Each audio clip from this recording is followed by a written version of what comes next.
Hello दोस्तों, जय मसीह की Bible story audio Hindi channel में आपका स्वागत है। आज हम पवित्र शास्त्र बाइबल के एक नए ऑडियो स्टोरी से सीखेंगे। दूसरा इतिहास की पुस्तक 18 अध्याय नबी मिकिया की अविया को चेतावनी देने के बारे में। हालेलुया। यहोशापात बड़ा धनवान और ऐश्वर्यवान हो गया और उसने अबाह के घराने के साथ विवाह संबंधित स्थापित किया। कुछ वर्ष के बाद वह शेमरोन में अहाब के पास गया। तब अहाब ने उसके और उसके संगियों के लिए बहुत सी भेड़ बकरियां और गाय बैल काटकर उसे गिलाद के रामोत पर चढ़ाई करने को उकसाया। इज़राइल के राजा अहाब के यहूदा के राजा यहोशापात से कहा, क्या तू मेरे साथ गिलाद के रामोत पर चढ़ाई करेगा? उसने उसे उत्तर दिया, जैसे तू वैसे भी मैं भी हूँ, और जैसे तेरी प्रजा वैसे मेरी भी प्रजा है। हम लोग युद्ध में तेरा साथ देंगे। फिर यहोशापात ने इज़राइल के राजा से कहा, आओ पहले यहोवा का वचन मालूम करें। तब इज़राइल के राजा ने नबियों को, जो 400 पुरुष थे, इकट्ठा करके उनसे पूछा, क्या हम गिलाद के रामोत पर युद्ध करने को चढ़ाई करें अथवा मैं रुका रहूं? उन्होंने उत्तर दिया, चढ़ाई कर, क्योंकि परमेश्वर उसको राजा के हाथ कर देगा। परंतु यहोशापात ने पूछा, क्या यहाँ यहोवा का और कोई नबी नहीं है जिससे हम पूछ लें? इज़राइल के राजा ने यहोशापात से कहा, हाँ, एक पुरुष और है जिसका नाम हम यहोवा से पूछ सकते हैं, परंतु मैं उसकी घृणा करता हूँ, क्योंकि वह मेरे विषय कभी कल्याण की नहीं, सदा हानि ही की नबूवत करता है। वह यिम्ला का पुत्र मिकिया है। यहोशापात ने कहा, राजा ऐसा ना कहे। तब इज़राइल के राजा ने एक हाकिम को बुलवा कर कहा, यिम्ला के पुत्र मिकिया को फुर्ती से ले आ। इज़राइल का राजा और यहूदा का राजा यहोशापात अपने अपने राज्य वस्त्र पहने हुए अपने अपने सिंहासन पर बैठे हुए थे। वे शेमरोन के फाटक में एक खुले स्थान में बैठे थे और सब नबी उनके सामने नबूवत कर रहे थे। तब कनान के पुत्र सिदकिय्याह ने लोहे के सींग बनवा कर कहा, यहोवा यूं कहता है कि उनमें तू अरामियों को मारते मारते नष्ट कर डालेगा। तब नबियों ने इसी आशय की नबूवत करके कहा, गिलाद के रामोत पर चढ़ाई कर और तू कुर्तियान हो, क्योंकि यहोवा उसे राजा के हाथ कर देगा।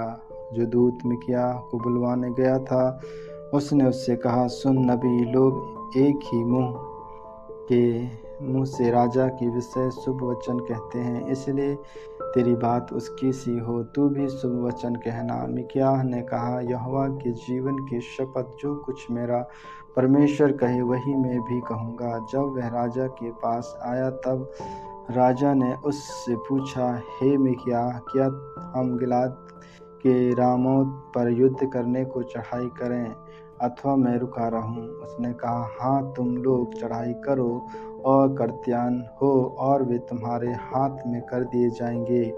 राजा ने उससे कहा, मुझे कितनी बार तुझे शपथ धराकर चिताया होगा कि तू यहोवा का स्मरण करके मुझसे सच ही कह।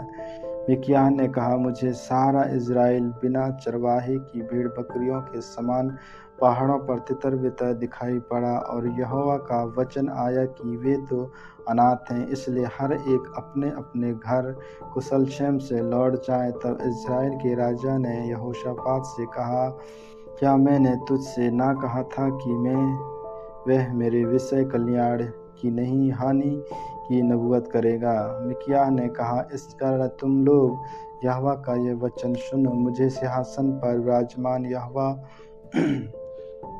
और उसके दाहिने बाएं खड़े हुए स्वर्ग की सारी सेना दिखाई पड़ी।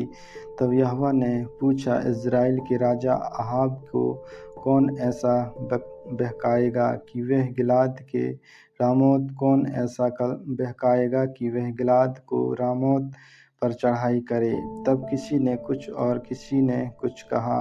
अंत में एक आत्मा पास आकर यहोवा के सम्मुख खड़ी हुई और कहने लगी, मैं उनको बढ़ाऊंगी।